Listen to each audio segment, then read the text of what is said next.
Okay, we've been teasing this all show, so let's get into exactly what happened when you recorded this new record. Okay. Andy, please describe what people think went on when you were recording Above Club. Okay, so when we started recording Above Club, we launched a live stream. It was a live broadcast. Excuse me. Yeah, no, you were going wild on the drums. I love it. I love hearing that snare crack. So yeah, so you announced that you're recording this album with a live stream. 24/7 broadcast. You could tune in at any point and watch us working on the album, listening to us working on the album, working through it. But I mean, it was a nasty room that we were supposedly sleeping in. It was in Serbia. It was in Serbia. There's a lot of weird stuff going on. So a dingy little room that you recorded and slept in. Live stream of this going out 24/7. And we were above a nightclub in Serbia. In Serbia. It's important. That's the important part. Yeah. That's the name of the record. No, right there. the important part is that is a lie. Well, say a lie is a strong word. Okay, let's bring up the definition of lie. Okay, Shad. so Dave, please reveal what really happened. Okay, so what really happened. Now, I don't want to give too much away because this is so loaded. There's so many things on top of it. Okay. But we were not in Serbia, and we were not recording a record. Should I say just that much, or should we? Just say that much for now. So let me collect all the facts here. So you told the world you're recording an album in a mysterious location, which turns out to be Serbia. Mm-hmm. You live streamed the entire process. When in fact, when did you record the album? Oh, dude. 2 years ago almost, coming up this fall, a year and a half ago at least. Much longer than it would appear. Okay, so you actually recorded the album a year and a half before the live stream. Mm-hmm. The live stream is a film, a 360-hour film. There you go. That's it. And you kept this a secret from almost everyone. Yeah. Is that correct? Including you. I mean, I know. We didn't tell our good friends. I mean, we didn't show the record to anyone. We didn't tell anyone that we were making the record. And the two people who worked on the record were sworn to secrecy. Yeah. We almost made them sign a contract. So this is a big elaborate secret for about 2 years now.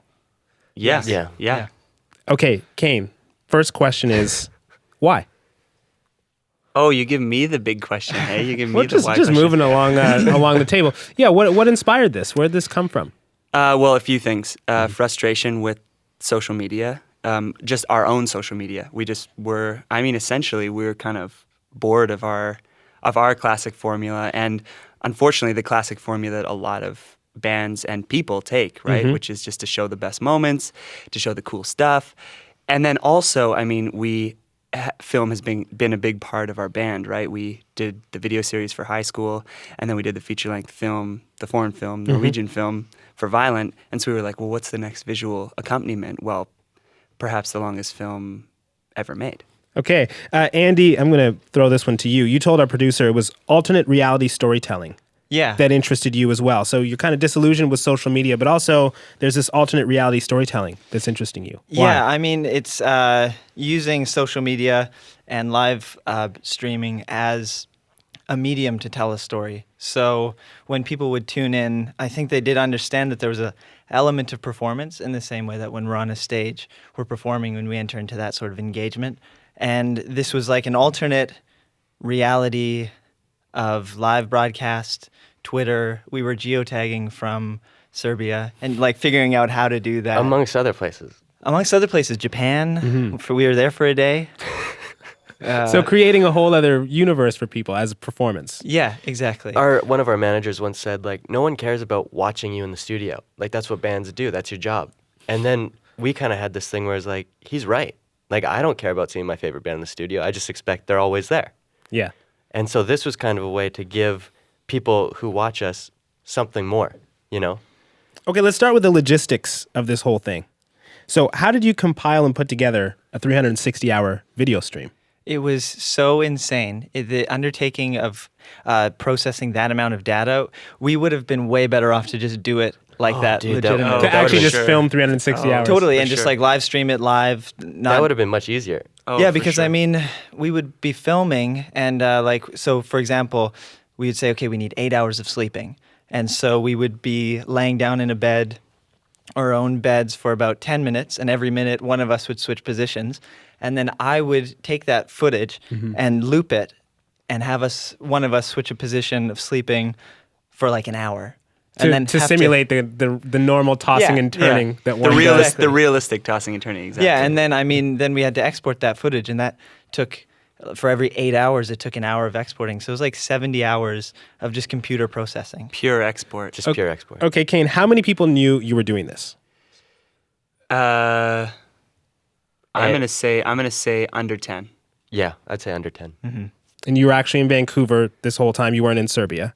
That's right. And yeah. how did you manage to keep it a secret? Well, we did wear disguises.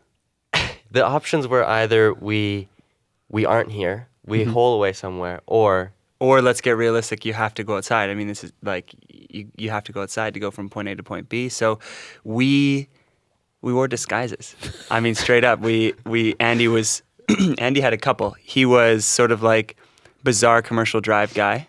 Sure. yeah. Purple hair, Yeah. a really tight clothing, and then hacker. Hacker. Yeah, he was a web He designer. liked web designer when he had glasses, like baggy toque. Then you had David. He was a gangster, like kind of Well- like flat brim hat. Yeah, I would have said that one second. That's more of the punchline. But yeah, that's good. What was your Gangster. first? What was your other one? Well, my other one was my brother. Oh, you were just your That wasn't a very That's good good. disguise. That's actually a good idea. My sister-in-law one day, me and Andy were walking It's down like the street. hiding in plain sight. My sister-in-law walked past us, and she didn't recognize me. Yeah. That's good. Shaved, glasses, hat. And I was just sort of like a hipster guy. I bought like a whole bunch of herbal cigarettes and like got myself a vest and some glasses. And then also I was homeless. He would swear at himself on the I was SkyTrain. just swearing at myself in the SkyTrain. I had a baggy jacket. I went and I had this really crazy moment. I'll be quick here, where I was trying to get this like faceplate off of a microwave so I could carry some garbage with me. I was in an alley trying to get this faceplate off the microwave, and kind of going like, come on. And some homeless people walked by me, legitimate homeless people, and they were looking at me like, ooh, what is going on there? That guy's not doing I so was well. like, whoa. This This is mirror. elaborate. Now, that saw- stuff wasn't filmed. No, this quite is real. elaborate. This is elaborate. Well, I mean, okay, we are releasing a documentary, and it's through Telesoptic, so that it'll be on their station, and it'll also be on YouTube, and that's What's the coming name? out in a couple of weeks. Yeah. Yeah, and so and then the disguises stuff and all the whole process is actually legitimately in the documentary. Okay, so we're looking forward to that documentary. Now, there are some ethical questions that need to be asked. You did a bunch of interviews for the record. You had to lie to the media, Andy. Yeah, I mean, okay, here's the thing. We were very selective with our wording, I would say. We said the story is... Okay. The that mythology is. The mythology is. And then at some point, we understood what we were doing as a performance. And so, I mean, it's the same kind of thing, like where, like on Instagram, Rihanna will post a photo of herself with a tiger. And it's like people that look at that aren't actually looking at thinking she hangs out with tigers. Like that's what she does. And so we did lie. We also let every interviewer, mostly every interviewer, That's into true. it. And we gave them the option. We said, we want to blow the lid off or reveal this in a way that we want to with Shad.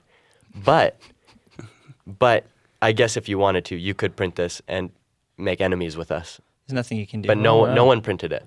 Yeah, Interesting. Everyone was true when we let them in, and everyone almost had the same reaction, which was just like, "Oh, I did not see that coming," or just like, "Oh, I'd really like to get in on this." So this is all fascinating, and visuals, as you said, has been a part of what you guys do for a long time. Why is it so important to you, the visual side of music? I'm not even sure I would say it's so important to us as much as it is just purely the most interesting. We're just a visual band. I mean, I've never even thought of not doing visuals. I think we're just really interested. And the whole live stream, it all comes back to, we just love doing stuff that we find interesting, and we just want to. That's what it really comes back to. Is like when you like a band, you just like what they find to be the most interesting. And so we're just presenting what we think is the most interesting thing to present. Well, it's what I've always loved about you guys, is this creative ambition and your own inspirations and your own interests. I guess I'll ask you, Dave, what inspires you? Oh man, so much inspires us. I mean, Andy's got more inspirations than anyone I know. Thank you so much. I mean, he's like American Beauty, the bag in the wind. That kind of stuff inspires him.